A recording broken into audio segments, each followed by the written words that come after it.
Soomaaliya waxaa ka jirta abaar baahsan oo saameysay ku dhawaad 7 milyan oo qof.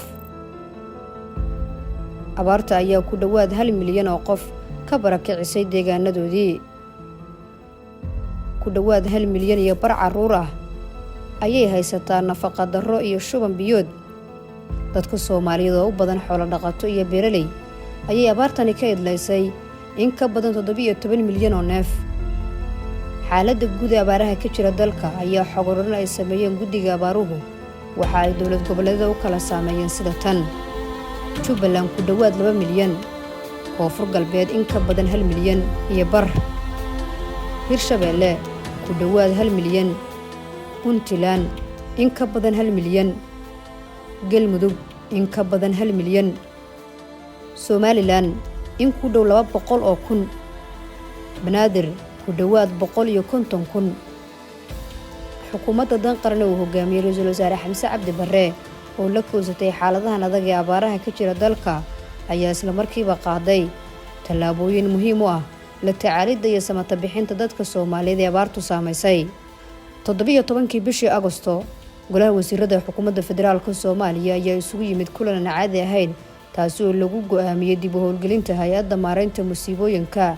halka Ra'iisul Wasaare Xamse Cabdi Barre uu magacaabay guddiga gurmadka abaaraha oo ka kooban 16 xubnood oo isugu jira wasiirro, xubno ka socda ururada bulshada rayidka, culimada Soomaaliyeed. si looga howlgalo la tacaalida abaaraha waxaana la go'aamiyay arrimaha soo socda. waxaa la ansixiyay dib u howlgelinta hay'adda maareynta musiibooyinka Soomaaliyeed. 2 waxaa la ansixiyay maamulkii hay'addaas. hay'adda maareynta iyo musiibooyinka waa hay'ad sharci ah oo u xil saaran fulinta gurmadka abaaraha. 3 waxaan magacaabay guddi qaran oo ka kooban wasiirro xukuumadda ka tirsan, culimada Soomaaliyeed, rugta ganacsiga iyo bulshada rayidka ah.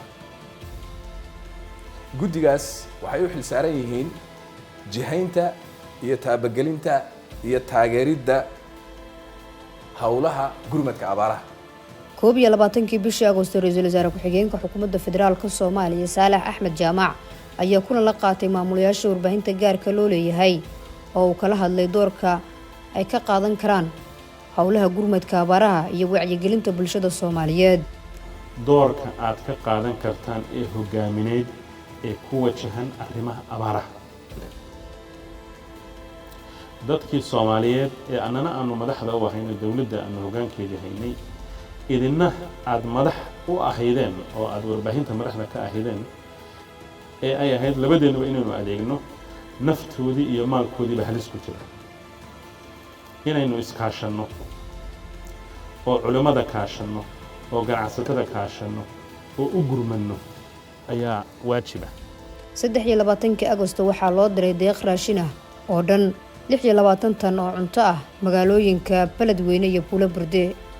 25 bishii Agoosto, Ra'iisul Wasaaraha Xukuumadda Federaalka Soomaaliya Mudane Xamse Cabdi Barre oo ah gudoomiyaha guddiga gurmadka abaaraha ayaa safarkii ugu horeeyay ku tegay magaalada Beledweyne si ugu kurgala xaaladda abaaraha iyo saameynta ay reebtay, isagoo booqday xerooyinka ay ku jiraan dadkii ka soo barakacay deegaanada miyiga ah abaarta darteed. Agoosto 25 Ra'iisul Wasaare Xamse Cabdi Barre oo ka duulaya baahida bulshada ayaa bixiyay lacag dhan $75,000 Mareykanka oo loogu talagalay in lagu dayactiro ceelbiyoodyada degmada Maxaas oo lagu wareejiyay mas'uuliyiinta dowlad goboleedka Hirshabeelle. 4 Sebtembar waxaa deeq raashin oo dhan 20 tan oo cunno ah loo diray magaalooyinka Baydhabo iyo Xudur. 6 Sebtembar wasiirka arrimaha gudaha federaalka iyo dib u heshiisiinta Axmed Macalin Fiqi ayaa tilmaamay in xukuumadda dan qaran ay si weyn uga shaqeynayso sidii dadka Soomaaliyeed looga badbaadin lahaa saameynta abaaraha. dowladda federaalka Soomaaliya waxaa ka go'an howlaha xoojinta iyo dardargelinta dadaalada gurmadka abaaraha si loo samata bixiyo bulshada Soomaaliyeed ee la ildaran masiibada abaarta. dowladda federaalka Soomaaliya waxay ugu baaqaysaa dhammaan bulshada Soomaaliyeed saaxiibada Soomaaliya beesha caalamka iyo deeq-bixiyaasha in loo kaco sidii loogu gurman lahaa bulshada ku tabaalaysan saamaynta abaaraha loogana hortegi lahaa in xaaladda bini'aadamnimo ay ka sii darto. Sebtembar 11keedii magaalada Muqdisho ayaa lagu qabtay shirka golaha wadatashiga qaran oo lagu gorfeeyay sidii loo xoojin lahaa gurmadka abaaraha. 12 Sebtembar golaha wadatashiga qaran oo ay ku midaysan yihiin madaxda dowladda federaalka Soomaaliya iyo dowlad goboleedyada ayaa laga soo saaray baaq xooggan oo lagu dardargelinayo gurmadka abaaraha. maanta waxaan joognaa heer ay mudan tahay in si gaar ah taxadar loo siiyo abaartu sidii hore ka duwan oo ah deegaanada qaar iyo dalka meelo ka mid ah ay abaartii inay macaluul u gudubto oo dadkii xoolihii macaluulay dhammaaday inay hadda macaluul u gudubtay ku sii socotaa dadaalka hadda socdo ee dowladda Soomaaliya iyo shacabka Soomaaliyeed guud ahaantoodba ay u midaysan wuxuu yahay sidii loo hor istaagi lahaa in macaluul ay gaarto sidaas daraadeed dadka Soomaaliyeed meel kastoo ay joogaan dal iyo dibadba waxaan ugu baaqaynaa mar kale walaalayaal dadaalkaasi aan sii kordhinno si aanay dadkeennu u gaarin stagekaas ama heerkaas macaluusha ah ee dad badan ay nooga dhiman karaan.